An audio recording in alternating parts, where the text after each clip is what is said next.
Leslie Dala has a unique life in music. He is a conductor who has worked with high-profile orchestras and with talented students who will one day join high-profile orchestras. Currently, Leslie is the music director of the Vancouver Academy of Music Symphony Orchestra. He's the music director for the Bach Choir, chorus master for Vancouver Opera, associate conductor, Vancouver Opera. Gee, it is my pleasure to welcome Leslie Dala to Studio 4 to tell us more. Are you looking for work?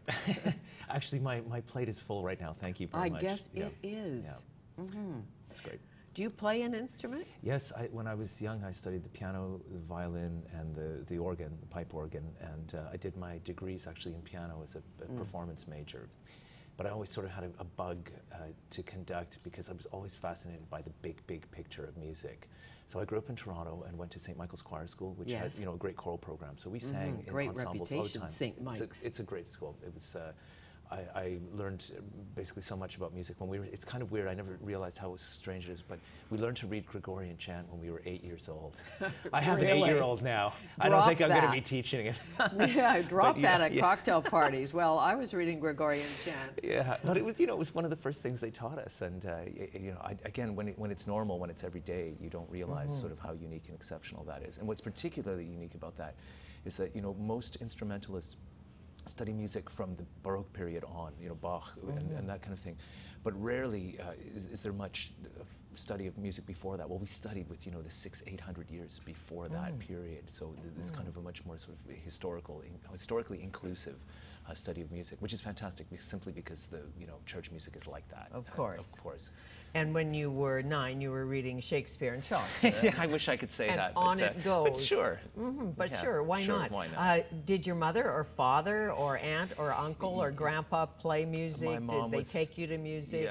Yeah, my parents both emigrated from Hungary. They met in Canada, and my mom always wanted to be a professional musician, and sort of her circumstances in life kind of got in the way. But so she fostered a real love of music, and I was the youngest of 4 kids, so there was so much music in the household that it just was, very natural thing. So some of it in your DNA. I guess, yeah. Who taught you to conduct? How do you learn to conduct? That's an excellent question. I think the answer is you can't. It's something that you can be taught all kinds of basics and fundamentals and things, but it's such a unique sort of thing. There isn't a particular technique, although again, there are some basics that if you do a certain thing one way it may work and another way it won't. But I have to admit, I didn't go to school for it, and it's the kind of thing that these days you can get bachelor's degrees, master's degrees, doctorates in conducting. In the old days, I think sort of the European tradition was in the old days. Yes. Basically, conductors were trained through the opera house as being rehearsal pianists, learning scores, getting to know that, and then being sort of promoted to conduct backstage and then conduct performances. And in my own case, actually, that's sort of what happened, because I've been working for Vancouver Opera for a number of years, and I started as a rehearsal pianist, so I got the bug when I really started working in opera. And when do people refer to a conductor as a maestro? Oh, that's a good question. I have one colleague who actually hired me in my first professional job, who used to say to people, "Don't call me maestro unless you're mad at me." So it's the kind of thing, I mean, again, in the old days, I think it was a sign of respect, and it was unthinkable to call anybody except, maestro.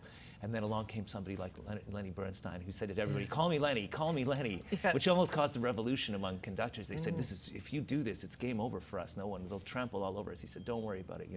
He said, "I still am paid to win an argument. When we rehearse and I want something a certain way, there's always people who think it's going to go another way, but I'm paid to win that argument." If a conductor lives in your head at times, if you have a mentor, a Bernstein or other famous conductor, who is it, or is there one? I don't think that there is one, but I do get very interested in different people at different times. Like, for example, in the fall, I was conducting West Side Story for the opera, and then it was all Bernstein. And so, I was just devouring what I could read about him, all the kind of footage, videos that I have, and that sort of thing. And, Once you're a jet all the way? Exactly. From that first cigarette to your last dying day? You said it, yeah. West Side Story, how much fun was that? That was fantastic. That was really fantastic.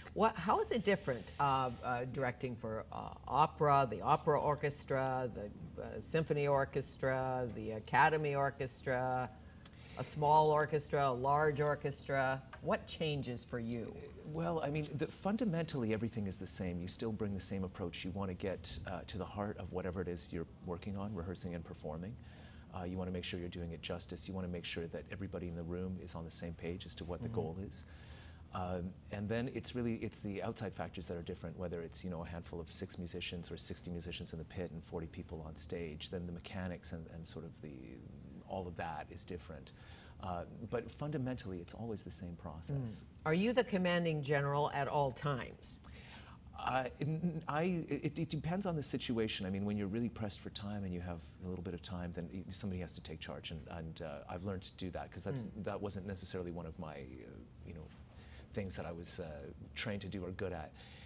And other times I'd like to be very collaborative. So if it's an opera, then, you know, there's a stage director, there's singers who've sung the role with many different conductors, directors, and I don't consider myself to be, you know, one of the great icons of Western culture. So I like to work with all of the people in the room to try and get sure, the best, because a Ben Heppner may say to you, "I've done this before." Right. And I mean, I consider myself very respectful of everybody in there. What's important though is to still, if you have a strong vision of something, to find a way to maintain that. And the best thing you can sort of do is, if you feel so strongly about that vision, which you should at all times, is find a way to convince other people that, I know you may have done it like this time, last time, but I really feel it this way, and this is why. If you always have a why, then you can bring people along. Yes, and the joy of opera, modern opera or classic opera, how different, like Nixon the opera, Nixon in China, Nixon the opera. I loved that piece personally very, very much. I had a teacher in university who said, you know, try and be all-inclusive about your tastes. Your life will be richer for it. And I've never forgotten those words, and I really, really try, even if I have a kind of leaning towards a piece or away from a piece, I really try and forget it and just throw myself into something as if it's the only thing. And I find it's much more rewarding that way. You can always make up your mind about something after it's done, but if you've made up your mind that you're not into something while you're doing it, it's not a good idea. And whether you loved or loathed Richard M. Nixon, it's an interesting concept, isn't it? I think very, yeah. I happen to love the music of John Adams, and I think it's a brilliant piece, yes, actually. he does others, too. Yes. Very much so. Your Prince George years, because we lured you. I don't know if we lured you. Someone lured you from Prince George as a principal conductor, right? Right. I have to admit, the whole time that I was there, I was also here. Oh, okay, so back and forth. It's a pretty easy commute, and with the size of their season and with my other responsibilities, it seemed to work out that it was possible to, you know, to be in both places. As okay, and the music director, Vancouver Academy of Music Symphony Orchestra, means what? Your job is? My job is, well, there are 3 orchestras at the Academy. There's a junior, intermediate, and senior. And the senior orchestra plays 3 concerts a year at the Orpheum Theatre. And so I am responsible for, to some extent, programming in collaboration with the executive director, Joseph Elworthy, and with some of the teachers there, to make sure that, you know, we pick programs that will showcase the students well, that they're possible, and that they're also a stretch for them, you know, a good learning tool. And then to conduct the rehearsals, prepare them for the events, and then conduct the concerts. And do you have to be a certain age to be in a certain orchestra, or is it talent-driven? You can audition when you're younger or older. How does it work? It's a bit of both. I mean, the juniors literally have kids who are like 8 to 12 or something like that. Pardon me, the juniors. The intermediates are roughly about 12 to 16, and then we have some of our youngest players are maybe 14 or 15, the ones who are really sort of, you know, very advanced. And then usually the wind and brass players are older, so some of them are university age. We even have a couple of community players who come and play. So it's it has an all-inclusive, again, approach to... And when you listen to an audition, a young violinist or cellist, do you know immediately, like technically if they're good at what they do, but is there is an it factor? Yes. Whitney had the it factor. Right. God bless her soul. Right.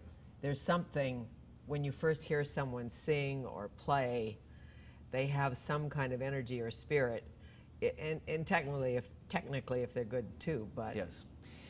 I think that's always immediately discernible. There is something special, and it often has to do with simply the person's attitude, their energy, and you can tell that they're just, wow, either they're born to do this or they've worked so hard that they love it so much. Passion. And that's what comes out first and foremost, because people are more forgiving about technical things. You always think, oh, you know, that's okay, you know, at this stage of the game, if they haven't mastered that, they will. If they continue on the track they are now, then they're going to be there. So, but you can always see that sort of dedication, the passion, the love for it, the curiosity. Have you had an experience of being on the podium or in the pit and nobody's paying attention, just not a good night?